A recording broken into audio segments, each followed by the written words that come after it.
Born in 1924 to a middle-class family in Boston, Massachusetts, May Stevens is mostly known for a highly political and feminist artwork ranging from the 1960s to the 1990s. It can be argued, however, that rather than being labeled political and feminist, the artworks of May Stevens are instead narratives, and she could be labeled instead as a painter of human stories.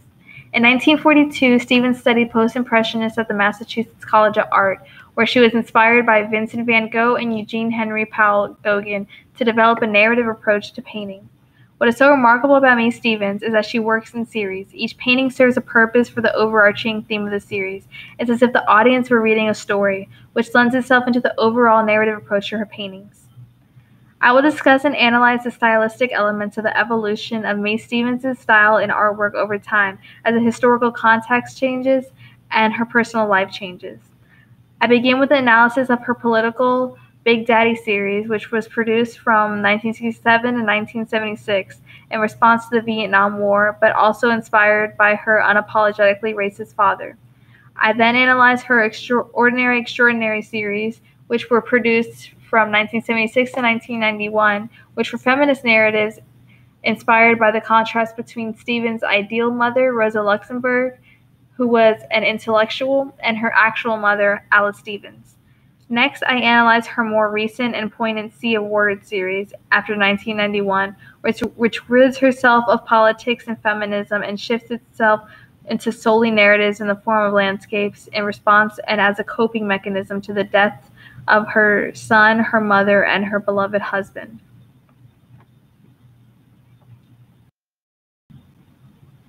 May Stevens' ability to produce historical art was remarkable and unlike a woman during her time period, as women artists didn't engage in producing historical art until the 20th century. Stevens' Big Daddy series is one of her most well-known series and one of her first series to gain widespread appreciation because it strikes a chord with her audience following the moral outrage of the Vietnam War and racist culture in general. This highly political series, however, was initially based on photographs of her racist father. In her mind, her father represented late 1960s America, male-dominated, white, and highly patriotic, and this culture that would eventually lead to the Vietnam War. This negatively connotated image of her father that represented the moral corruption of humans led to the creation of Big Daddy in her series. One of her most popular paintings from the series is her large-scale Big Daddy paper doll produced in 1970. This pop art poster style of painting is purposefully painted primarily in the patriotic colors of red, white, and blue, evoking a sense of nationalistic pride, which is the epitome of Big Daddy. In this painting, Big Daddy, placed at the center of the painting, is shown white and naked, stripped of his militaristic uniform and the power it conveys. Big Daddy is painted as having both a bullet-shaped head and phallic-shaped head, emphasizing his erection for power and authority. He is no longer powerful, though, and is made out in this painting to be a child's toy or a paper doll. To his left and right, he is surrounded by different costumes that each represent different forms of authority that he can pretend to be dressed up as. This can also be interpreted less of a representational image and more of a reality to what the war was actually like, with soldiers and policemen to the side of Big Daddy and butchers and a hangman at the ends. Stevens' Big Daddy paintings came from her anger and disappointment over the United States and the common man's decision to get involved in the Vietnam War. Even though these paintings were politically charged, it also reflected her anger at her father's unapologetically racist sentiments.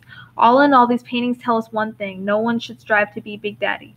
The Big Daddy series shows how even though it's known as a political piece of art, it stems from personal matters that is then used as a narrative tool to tell the story of a morally corrupted man, thirsty of power and authority, willing to kill for it. This political theme turned personal is also shown in Stevens' Extraordinary series, where her feminist themes were inspired by narratives of the duality between her two mothers. May Stevens produced her Extraordinary series from 1976 to 1991, after the second wave of feminism, which focused on the lives of women through Alice Stevens' final years alive. There was a duality in these paintings that Stevens is known for. She juxtaposed historical women figures such as Rosa Luxemburg, her ideal mother, with the commonplace woman such as her actual mother, Alice Stevens, in an attempt to find common ground rather than pick sides. Rosa Luxemburg was a Polish Jew and a highly educated woman who was a revolutionary and political theorist and whose socialist politics attracted Stevens, even though she later became a murder victim. Stevens admired that Luxemburg chose her life rather than live by the societal expectations at the time regarding the domesticity of a woman, and for this reason she regarded Luxemburg as her other mother. Alice Stevens, on the other hand, was an ordinary housewife who abided by the societal expectations of women and didn't choose her life. May Stevens still loved both women the same, but both reflected her conflicting sentiments of the role of a woman and what a mother should be. In the painting Forming the Fifth International, produced in 1985, her mother and Luxembourg are both represented and contrasted dramatically. In a bland green grass background with no dimension or recession to it, sits Alice Stevens in a black and white on a bench to your left, and Rosa Luxemburg in bright color to the right. They are on divergent paths and look like they don't belong in the same scene, but they also look like they could be having a conversation. These two women are placed side to side, and this creates a narrative that contrasts the lack of opportunity for women that upset Stevens greatly and brought to life the concept that no one is truly happy. Luxemburg was highly educated and well-spoken and constantly went against gender norms, living the lifestyle of a man and living freely. She had the perfect life since she was able to choose it, but was murdered in the end for her liberal thoughts. On the other hand, to the left, you have the ordinary Alice Stevens, which was taken from an old photograph of her. Alice Stevens did not get to choose her life and had to conform to the expectations of society as a woman regarding raising a family. This represented the struggles of women during this time period. There was no way for them to win. They could either be shamed for rebelling or be void of free will and an opportunity for education and independence.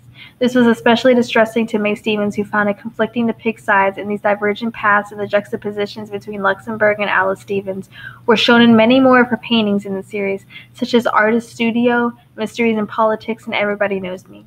These paintings were painted in a feminist theme, but overall it was a narrative of women's lives through the figures of her contrasting mothers.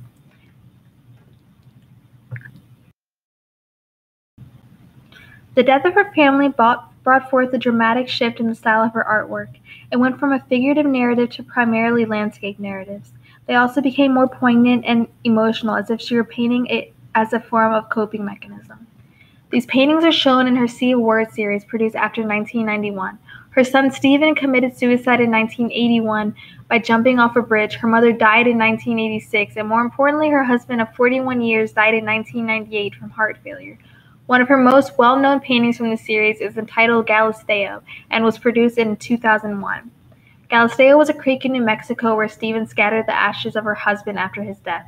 What is so remarkable about this painting is that Stevens paints thousands of words hidden across the water, which represents the ashes of her loved ones. The words also add more of a dimension and spatial aspect to the painting, which places more emphasis on it and contributes to more of a narrative element in the painting. This painting reflects on the overflowing love and loss and how life will keep on going on.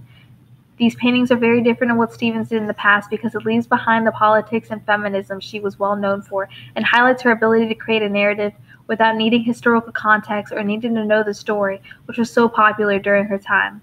She makes these paintings more accessible to the common man and easier to understand since everyone can relate to love and loss, pain and suffering. She's also painting as a way to cope with her pain as well, but she's also creating a narrative that everyone in the end can relate to. Her ability to tell a story, no matter what the composition is what makes May Stevens so remarkable for her time.